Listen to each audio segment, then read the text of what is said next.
The first thing Princess Seralyth noticed about the human was how small he looked, standing alone in the crystalline throne hall, dwarfed by pillars grown from living sapphire and banners that shimmered with the history of her people. He wore no armor worthy of a warrior, no sigils of rank, only a dark formal uniform cut simply, his hands empty. His posture relaxed in a way that made the gathered nobles bristle, because no one relaxed in the presence of a doomed empire. And yet he did, as if the weight of extinction pressing down on the Virellian star crown meant nothing to him at all.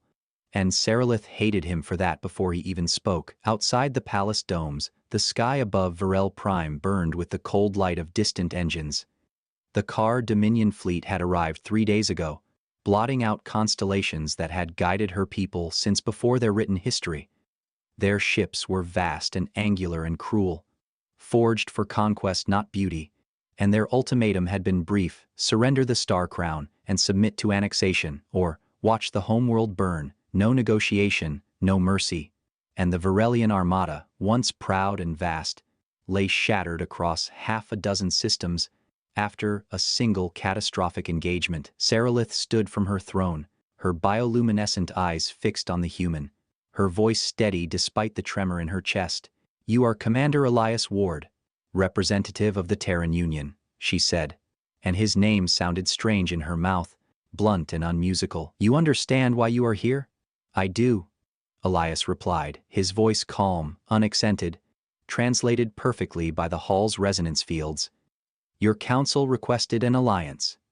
A ripple of bitter laughter moved through the gathered nobles. Alliance was a polite word for desperation. Seralyth felt it like a blade between her ribs. "An alliance requires parity," she said. "You bring one ship, one escort, and promises.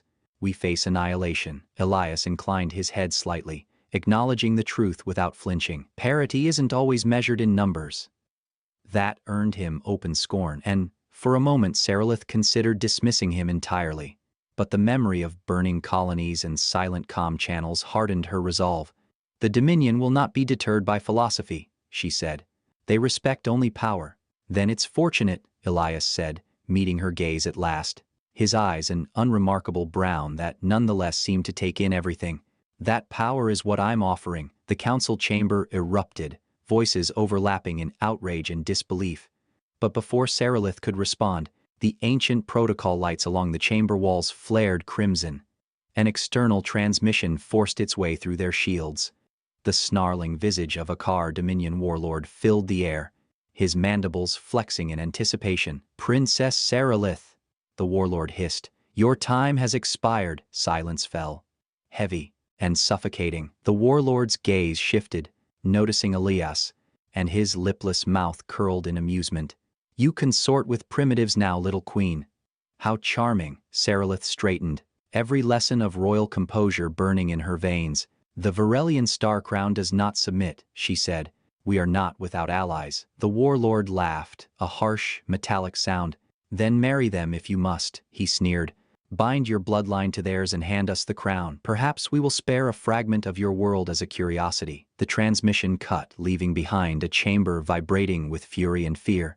And in that moment, Seralyth felt the future narrowing to a single point, every path ending in ash.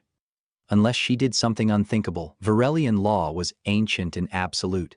The Star Crown could not be surrendered by force, only by choice, and only the reigning monarch and their bonded consort could enact that choice. It was a safeguard forged in an age of civil wars, meant to ensure no single ruler could doom the species alone. Seralyth had always assumed she would one day share that bond with a Virellian noble, a union of politics and tradition, not desperation. Her gaze drifted back to Elias, the human who stood quietly, while an empire debated its own extinction around him, and a terrible, brilliant idea took shape. "You said you offer power," Seralyth said slowly, the chamber stilling as every ear turned toward her. "What do you demand in return?" Elias did not hesitate. "Formal alliance," he said. "Mutual defense, shared technology, shared sovereignty where necessary." "That is insufficient," she replied, her heart pounding. "The Dominion will not believe in an alliance that can be dissolved by politics." Elias frowned slightly, sensing the shift. Then what would convince them? Seralyth took a breath that felt like stepping off a cliff. A bond recognized by law, by biology and by history, she said, her voice echoing through the chamber.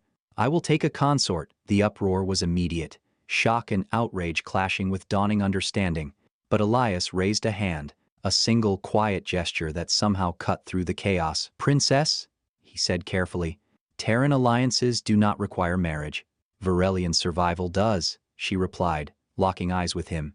If I bond with you, the Star Crown cannot be surrendered without your consent. The Dominion will be forced to treat with us, not conquer us outright. Elias was silent for a long moment, and in that pause Seralyth saw something shift behind his eyes. Calculation layered over something older and colder. And if they refuse? He asked. Then we die together, Seralyth said simply. But we die defiant. The council fell quiet, the weight of the proposal settling over them. And at last Elias exhaled, a slow, measured breath. You are asking me to bind my people to your fate, he said. I am asking you, Seralyth replied, to help me save mine. Elias looked around the chamber, at the ancient symbols, the fearful faces, the burning sky beyond the domes, and finally he nodded. Very well, he said. I accept. The bond ceremony was brief, stripped of its usual celebration, conducted beneath the star crown itself, a living construct of light and memory that hovered above the dais. When Seralyth placed her hand in Elias's, the crown flared, scanning and adapting, ancient systems interfacing with human biology in ways that made the attending scholars gasp. And when the light faded, the bond was sealed. The Dominion fleet reacted within minutes. Their ships shifted formation, weapons charging, the warlord's transmission cutting back in, his expression no longer amused but wary. What trickery is this? He demanded. Seralyth stepped forward, her voice carrying the authority of the crown. I have taken a consort, she declared. The Star Crown stands bound. You will negotiate, or you will find this world defended. The warlord's gaze flicked to Elias, then back, and he laughed again, but this time there was an edge of uncertainty. One human, he said. You insult us. Elias stepped forward then, finally taking the floor. You misunderstand, he said calmly. I am not here to insult you. And what are you here to do?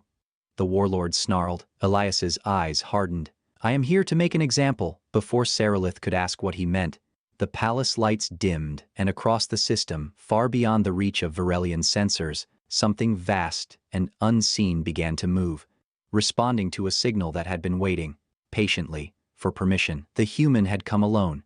Yes, but, as Seralyth watched the stars tremble, she began to understand that alone did not mean unarmed, and that whatever she had just married into, it was far more terrifying than she had ever imagined. The stars did not explode immediately, and that terrified Seralyth more than if they had, because violence she understood, spectacle she could prepare herself for.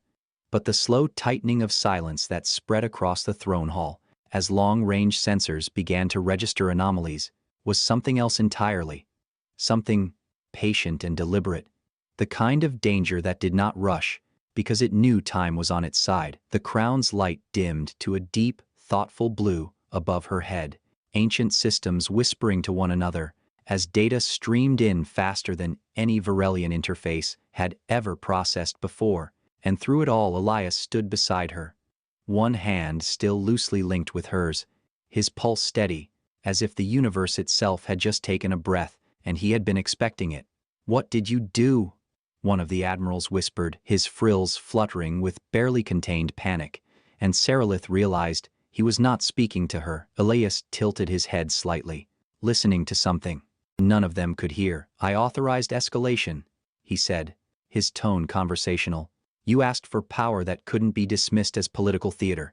This is what that looks like. Across the hollow display, the Khar Dominion fleet shifted again, their formations tightening, energy signatures spiking as they prepared for orbital bombardment. They were not fools, Seralyth realized. They felt the change too. Even if they did not yet understand it, the warlord's image flickered back into being, his mandibles tight, his eyes darting briefly to data feeds beyond the camera's frame. Human, he growled.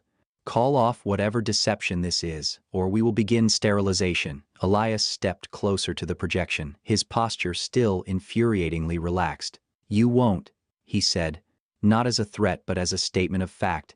Your forward scouts are already gone. The warlord froze, then snarled an order off-screen. And for a heartbeat, nothing happened. Then, one by one, Khar vessels at the outer edge of the formation winked out of existence. Not exploding, not broadcasting distress, simply vanishing as if reality itself had decided they no longer belonged there. Gasps rippled through the Virellian chamber. Seralyth's breath caught in her chest, her luminescent eyes fixed on the display as sensor operators scrambled to recalibrate, to understand. But there was nothing to see, no debris, no radiation spike, just absence. What weapon is that? The warlord demanded, his earlier confidence cracking. Elias's expression did not change. It's not a weapon, he said. It's a correction. The crown pulsed brighter, interfacing more deeply now, and Seralyth felt a strange sensation behind her eyes, as if new senses were unfolding. She could feel the system map itself around her, could sense the gravity wells of nearby planets, the subtle currents of space-time like threads under her fingertips. She realized, with a shock that bordered on awe, that the crown was learning from Elias, adapting to him as much as he was bound to it. Princess, one of the scholars murmured, the crown's processing capacity has increased by orders of magnitude. Seralyth swallowed. Is it safe?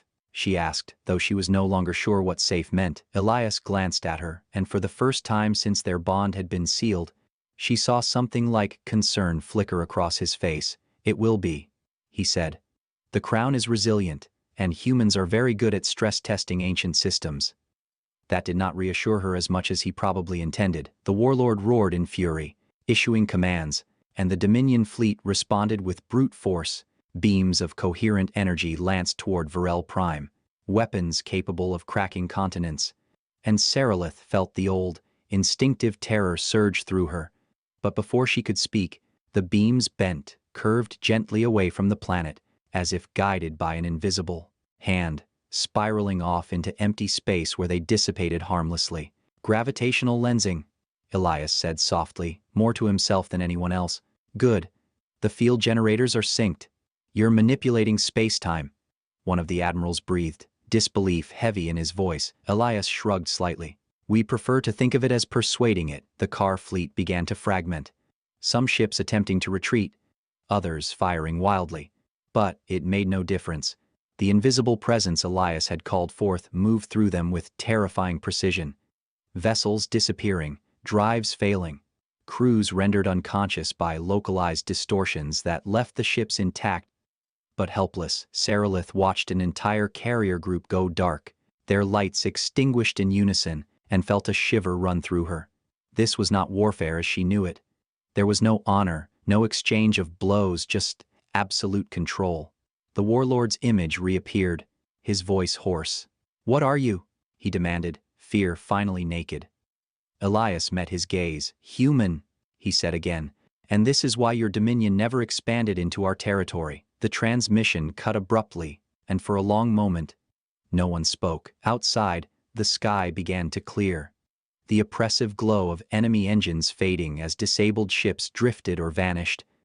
And for the first time in days, Seralyth felt something unfamiliar bloom in her chest. Not relief, not triumph, but the dizzying realization that they were not losing, that extinction was no longer inevitable. She turned to Elias, her voice low. You could have ended them, she said. Why didn't you? Elias looked at her, really looked, as if weighing something. Because annihilation teaches nothing, he replied. Fear fades, resentment grows, but restraint. He gestured toward the fading stars. That leaves a lesson they'll remember. Seralyth studied him, the human she had bound her fate to in desperation, and saw now the outlines of something vast behind the calm exterior. A civilization that did not need to shout its strength because it had learned, long ago, the cost of doing so. What happens now? She asked. Now, Elias said. We talk. And while we talk, my people finish securing the system. Your people, she echoed, a hint of unease threading through her awe. He nodded. You didn't think I came alone, did you? He said gently. You just couldn't see them. As if in answer, the crown flared again, projecting new data, and Seralyth's breath caught as hidden constructs revealed themselves, vast latticeworks of energy, anchored in deep space, dormant until called, surrounding Virel Prime like an unseen guardian, Terran engineering woven so subtly into the fabric of the system that even the Crown had not detected it until now. "They've been here how long?" she whispered. "Decades," Elias replied. "We monitor emerging powers, potential threats, potential friends. Your people caught our attention a long time ago." Seralyth absorbed that, the implications spiraling outward. "You were watching us." "Yes," he said simply, "and waiting for you to ask." The council erupted then, questions tumbling over one another, fear mixing with reverence. But Seralyth raised a hand, and silence fell. She turned back to Elias, her voice steady despite the storm inside her. "You have saved our world," she said, "but you have also changed it forever." Elias inclined his head. "Change was coming regardless," he said. "We just altered the trajectory." Seralyth looked out at the clearing sky, at the wounded but living fleet of her people, at the ancient crown humming with new potential.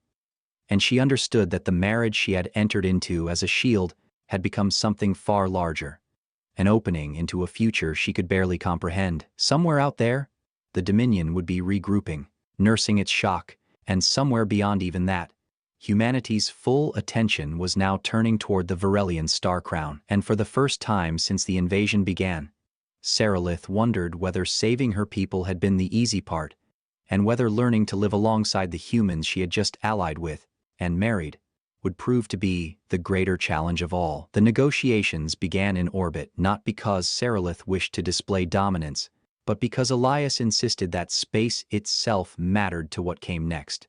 And so they stood together, aboard a Virellian diplomatic vessel, ringed by silent Terran constructs that only revealed their presence when one looked directly at them, like thoughts that refused to be ignored. The crippled remnants of the Khar Dominion fleet drifted beyond the viewport, powerless and contained within carefully shaped gravity wells, alive but utterly at the mercy of forces they could neither see nor counter.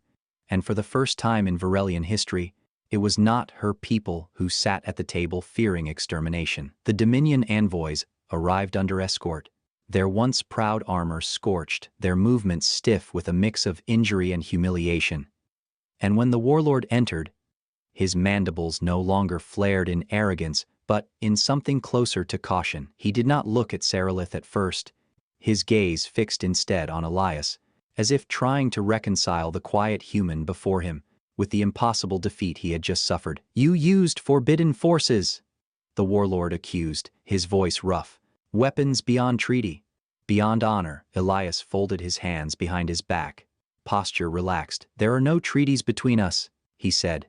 "And honor is not a universal constant, it's a cultural preference." Seralyth watched the exchange carefully, feeling the crown's subtle guidance in the back of her mind, highlighting micro-expressions, stress markers, probabilities. The bond had changed her perception, sharpened it, and she realized with a quiet shock that this was what it meant to rule beside a human, not as ornament or symbol, but as an active participant in something far larger than tradition. "The Dominion invaded without provocation," she said calmly. "You shattered our fleets, burned our colonies, and threatened our extinction. Any claim to honor was forfeited then." The warlord hissed softly but did not argue. Instead he straightened, attempting to reclaim some measure of authority. "You cannot hold us forever," he said. "Our empire spans hundreds of systems. Reinforcements will come." Elias nodded, as if agreeing with a minor point. "They will," he said, "and they will stop at the edge of this system and reassess their life choices." That earned a flicker of genuine confusion, and Seralyth could not help the faint, dangerous spark of satisfaction that bloomed at the sight. "You will withdraw," she said. "You will recognize Virellian sovereignty, and you will compensate us for the worlds you destroyed." The warlord barked a harsh laugh. "You ask for the impossible." Elias tilted his head, listening again to that silent channel only he seemed to hear. "No," he said. "She's asking for restraint, which is the only reason this conversation is still happening." Silence stretched, thick and heavy, and then the warlord's shoulders slumped fractionally. A concession that would have been unthinkable hours earlier. "If we agree," he said slowly, "what stops you from erasing us afterward?" Seralyth felt the weight of that question settle on her. This was the moment that would define not just the end of a war, but the nature of the peace that followed. She glanced at Elias, and he met her eyes, giving her space to answer, a subtle but profound gesture. "We do," she said, her voice firm, "because if we become executioners when victory is ours, then we become what you feared we already were. And my people have suffered too much to build a future on slaughter." The warlord studied her, something unreadable passing through his alien gaze, and finally he inclined his head, a gesture heavy with meaning. "Then we will withdraw," he said, "and we will remember this." "Good," Elias replied. "Memory is the point." The agreement was sealed, transmissions sent, orders relayed, and one by one, the Dominion ships were released from their invisible cages, their drives reactivated under Terran supervision. As they limped away from Virel Prime, the stars slowly returning to their natural patterns. When the last hostile signature vanished, a sound rose from the Virellian fleet. Not a cheer, but a collective exhale, as if an entire species had been holding its breath and only now dared to release it. Celebration followed, but it was muted, cautious. Grief and relief entwined too tightly to separate. Seralyth moved through it like a dream, accepting bows and blessings, her thoughts fixed on the human at her side, who seemed almost uncomfortable with the reverence now directed toward him. "You saved us," she said quietly, as they stood alone at a viewport overlooking their restored world. Elias shook his head. "You saved yourselves," he replied. "I just tipped the scales." She turned to him, studying his face, the lines of fatigue he had not bothered to hide. "You could have ruled us," she said. "With what you showed today, no one could have stopped you." "Rule requires belief," Elias said. "Fear only works until someone decides they'd rather die than kneel. Humans learned that lesson the hard way." Seralyth absorbed that, then asked the question that had been circling her thoughts since the crown first flared in recognition of him. "What does the Terran Union want from us truly?" Elias did not answer immediately. Instead, he looked out at the stars, at the latticework slowly powering down, slipping back into invisibility. "Partnership," he said finally. "Your people are ancient, adaptive, creative. You survived when others didn't. We don't collect vassals, princess. We collect allies. And sometimes," he smiled faintly, "family." The word landed with unexpected weight, and Seralyth felt the bond between them hum softly, resonating with the crown. "Family implies equality," she said. "It does," Elias agreed. "And responsibility." Their return to Virel Prime was met with a reception unlike any in recorded history. Not a triumphal parade, but a gathering of remembrance, monuments lit for the fallen, names sung into the night air. And when Seralyth addressed her people, Elias stood with her, not behind, not ahead, but beside, and that image burned itself into the cultural memory of the Virellians with startling speed. She spoke of survival, of resilience, of the cost of freedom, and when she spoke of humanity, she did not speak of saviors or gods, but of neighbors who had answered a call when it mattered. Later, alone within the quiet sanctum of the Star Crown, Seralyth finally allowed herself to feel the exhaustion, sinking onto the cool stone as the living construct dimmed to a gentle glow. Elias joined her, sitting with his back against the dais, an unguarded posture that felt oddly intimate. "You should rest," he said. "So should you," she replied. He huffed a quiet laugh.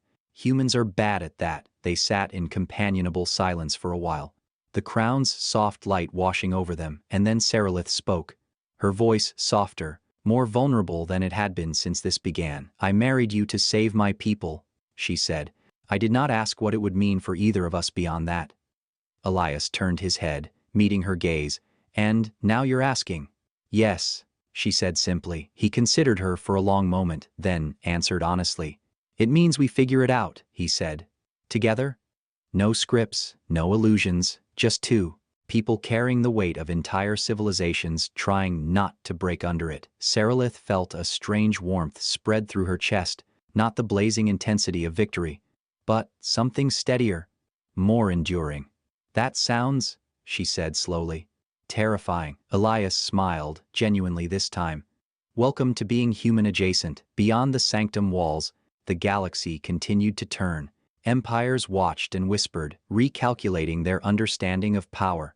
of limits, of the quiet species that did not announce itself until it had to. And at the center of it all, a princess and a human commander sat beneath an ancient crown, bound by law, by choice, and by a future that had just grown far larger and far more dangerous than either of them had anticipated. Peace did not arrive with trumpets or certainty.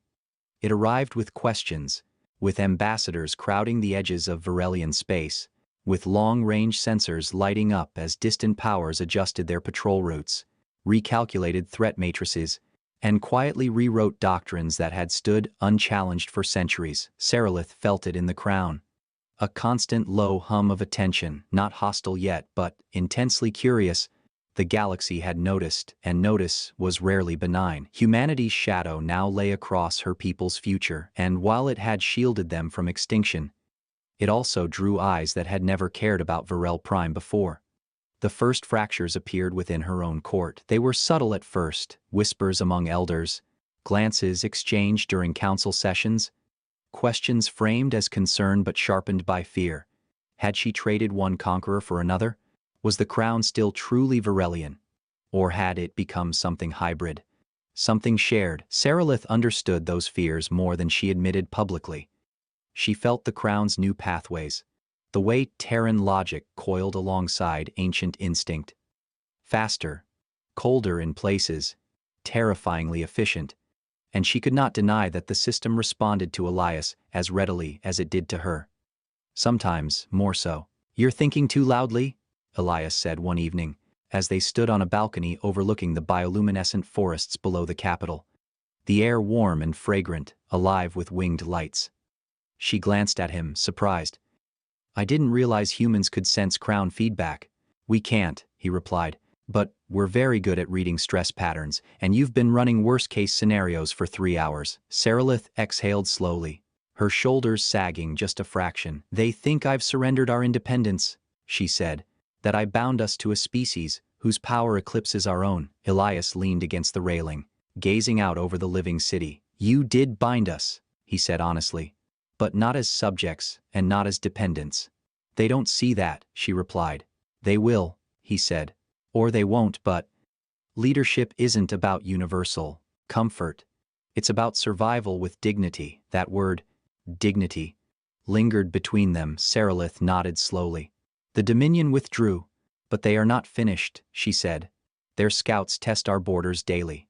And they will continue," Elias answered, "until they understand the new rules." The new rules were codified weeks later, not in threats, but in infrastructure. Terran engineers arrived, not in warships, but in modular habitats and research vessels, working alongside Virellian scientists to rebuild shattered worlds, to seed atmospheres, to stabilize orbits destabilized by Dominion bombardment. The work was meticulous, slow, and deliberately visible, and Seralyth realized with dawning understanding that this too was warfare, not of annihilation, but of narrative. Humanity was showing the galaxy what alliance looked like in practice. It unsettled some of her people, even as it healed others. "They do too much," one elder argued during council, his frills tight with unease. "We will forget how to stand on our own." Seralyth met his gaze, steady and unyielding. "We stood on our own," she said, "and nearly died alone. Cooperation is not weakness, dependence is, and those are not the same."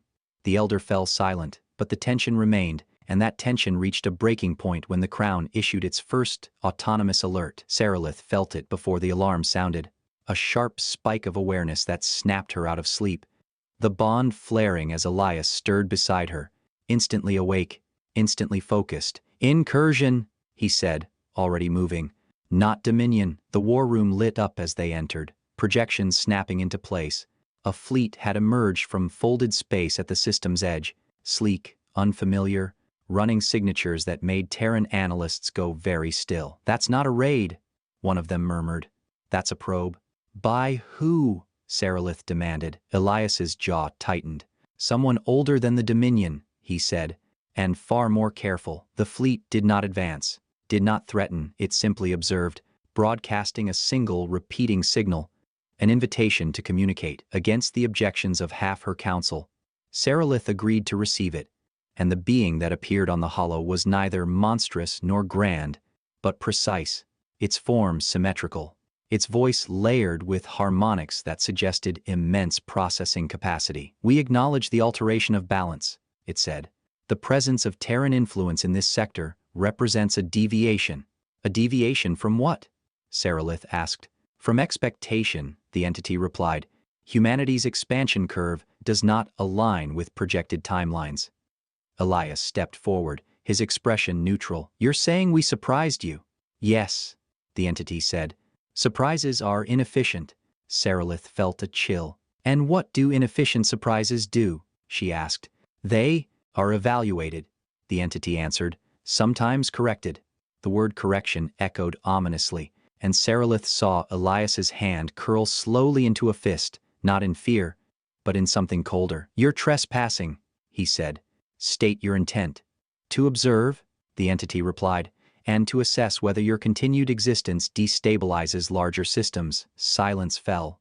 Heavy and dangerous, Seralyth realized this was the moment Elias had been preparing for all along. Not the Dominion, not local tyrants, but the watchers behind them, the ones who pruned civilizations quietly before they grew inconvenient. She stepped forward, the crown blazing to full brilliance above her.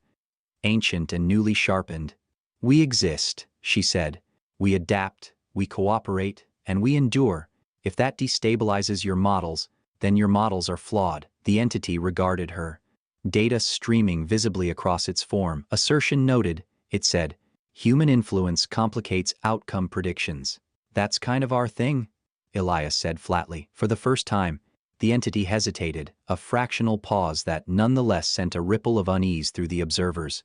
"We will withdraw for now," it said. "Further analysis required." The fleet vanished as abruptly as it had appeared, leaving behind a system humming with unresolved tension. Afterward, the council chamber erupted. Fear finally breaking into the open, Seralyth let it run for a time before raising her hand. "You see now," she said, "what comes for us if we stand alone. Not conquerors, not raiders, but gardeners of extinction. And humanity drew them." One voice accused. "Yes," she replied, without flinching. "And humanity stood with us when they came." All eyes turned to Elias, and for once, he did not deflect the attention. "We've been on their lists for a long time," he said. "We survived by being unpredictable, by cooperating when expected to compete, by making ourselves expensive to erase." Seralyth felt the weight of that settle into her bones. "Then we must become expensive too," she said that night. As the city slept beneath a sky once more filled with unchallenged stars, Seralyth and Elias stood together beneath the crown, its light steady and resolute. "This marriage," she said quietly, "it began as a shield. And now," Elias replied, "and now it is a signal," she finished, "that we will not be isolated, or quiet, or easy." Elias smiled, "A thin, fierce thing. Then they'll have to learn a new equation, far beyond Virel Prime. Ancient intelligences recalculated. Empires whispered and the galaxy began, slowly and reluctantly, to understand that the humans had not merely crushed an enemy fleet, they had changed the rules by which survival itself was measured. The galaxy did not answer immediately, and that silence was the most dangerous response of all, because it meant calculations were being run far beyond the reach of Virellian or even Terran sensors. Models adjusting, probabilities shifting, ancient minds deciding whether the anomaly represented by humanity and its new allies could be contained, exploited, or had to be eliminated. Seralyth felt the pressure in the crown like a distant storm, not imminent, but inevitable, a gathering weight that told her this story would not end with treaties alone. The first sign of change came not as an attack, but as an invitation. It arrived through channels so old the crown had to reconstruct them from fragmentary memory. A summons to a neutral convergence point, a place outside any empire's claimed space, where observers and arbiters convened when the balance of the known galaxy shifted too sharply to ignore. The message was not a demand, nor a threat, but Seralyth understood its implication immediately. Attend, or be categorized without input. "They're calling a council," she said, her voice steady despite the tension threading through her. Not just of states, but of custodians. Elias nodded, his expression unreadable. That's bigger than the Dominion, he said. Bigger than most of what we've dealt with openly. Will you go? She asked. We will, he corrected gently.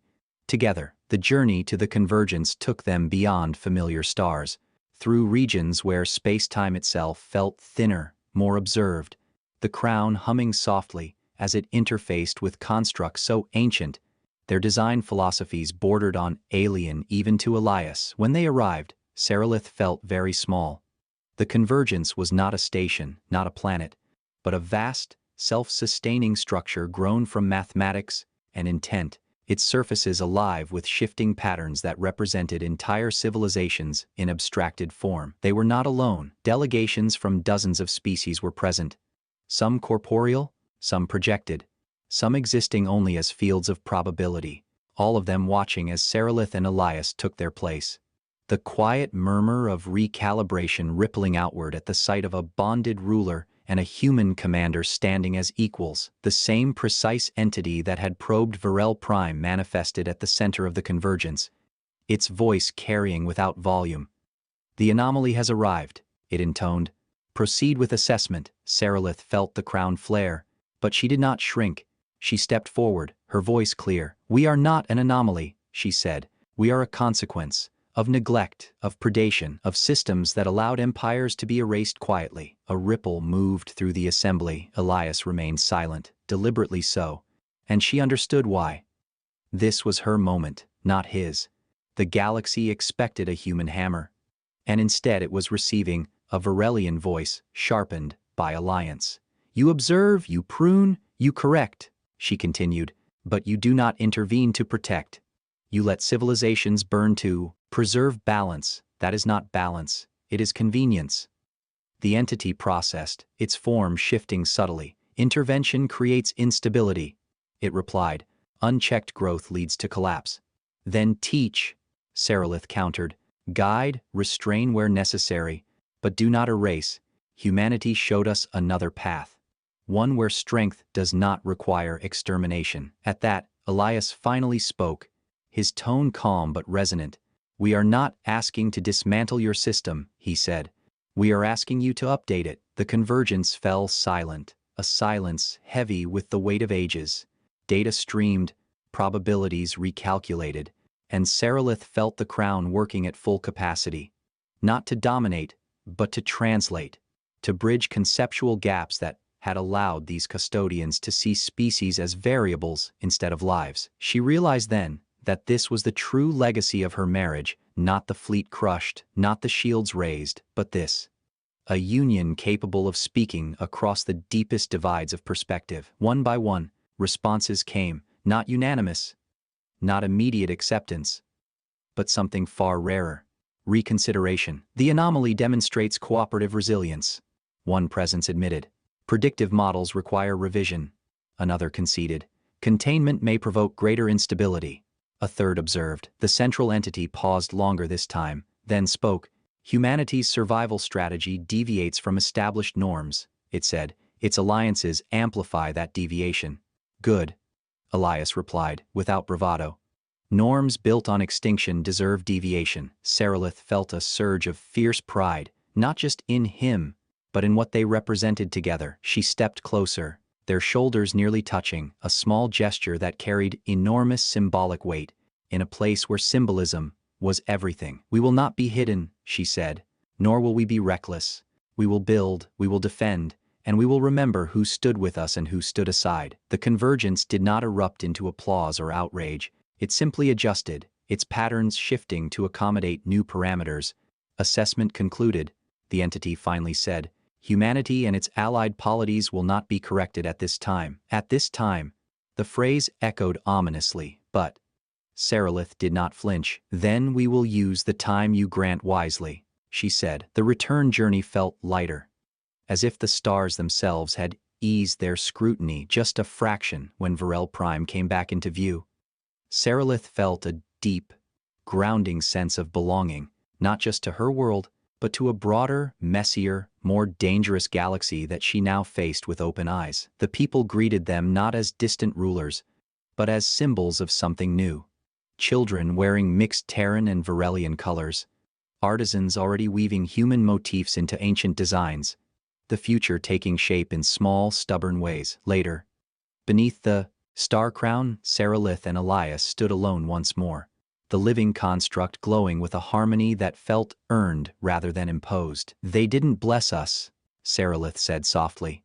"They didn't promise safety," Elias smiled faintly. "They rarely do. For anyone," he said.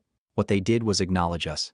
That will have to be enough," she replied. "It always is," he said. She turned to him then. Really turned, not as a ruler to an ally, not as a symbol to a strategy, but as a woman to the man she had married in desperation and come to trust in fire. "I don't regret it," she said. "Any of it." Elias met her gaze, the weight he carried reflected there. "Neither do I," he said. "Even knowing what comes next." "What comes next?" she asked. He glanced up at the crown, then out toward the stars. "We build something that makes the galaxy uncomfortable," he said, "because it doesn't fit the old equations." Seralyth felt a slow, resolute smile form. "Then let them adjust," she said. Beyond their world, beyond the convergence, the galaxy shifted, subtly but irrevocably. Doctrines rewritten, extinction models quietly archived, alliances reconsidered, and somewhere in the vast, dark, ancient minds marked a new variable, not a weapon, not an empire, but a partnership, forged in desperation, tempered by restraint, and strong enough to stand alone if it had to. She had married him to save her people, and in doing so, had helped save something far larger. The idea that survival did not have to be a zero-sum game, that power could be shared without being surrendered, and that sometimes the most dangerous thing a species could do was refuse to become the monster the galaxy expected. Under the light of the star crown, as the stars burned steady and unafraid, Seralyth and Elias stood together. Not at the end of a story, but at the beginning of a future the galaxy would have to learn to live with.